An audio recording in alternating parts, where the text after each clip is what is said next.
કોન્ફરન્સનું આયોજન એટલા માટે કર્યું છે કે ગંભીરા બ્રિજ જે તૂટ્યો એ ગંભીરા બ્રિજ આ કોઠાગાળાના વિસ્તાર માટે જીવાદોરી સમાન હતો। 21 પરિવારોના મૃત્યુ તો થયા, પરંતુ 21 પરિવારની સાથે સાથે હજારો ઘર એવા છે, હજારો યુવાનો એવા છે કે જે યુવાનો બિચારા બેબાકડા બની ગયા છે। આટલું દૂર લાંબુ ફરવાનું થાય એટલા માટે આપ જોઈ રહ્યા છો, વધુ ને કહેતા આપણી પાછળ જે બધા બેઠા છે એ દરેક ગામના પોતાનો પક્ષપાતથી ઉપરવટ જઈ અને પાર્ટીને સાઈડમાં મૂકી અને વૈકલ્પિક માંગ માટેની સરકારને રજૂઆત કરવા માટે ઉપસ્થિત થયા છે। ત્યારે મીડિયાકર્મી મિત્રો આ દેશનો આધારસ્તંભ ગણાય, એટલે આપને એક વિનંતી કરવી છે કે સરકાર સુધી અમારી આ વાતને પહોંચાડજો અને વહેલી તકે આ વૈકલ્પિક માર્ગ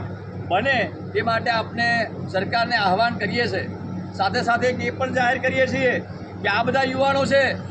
જે લોકોના ઘર પરિવાર નથી ચાલતા, હપ્તા નથી ભરાતા અને જેના કારણે 1 મહિનો હજુ થયો છે અને આવી પરિસ્થિતિનું નિર્માણ થયું છે, તો આવનારા સમયમાં હજી 2 વર્ષની મુદત આપી છે, ત્યાં સુધી કેટલી અજુગતી ઘટનાઓ બનશે કહી ના શકાય।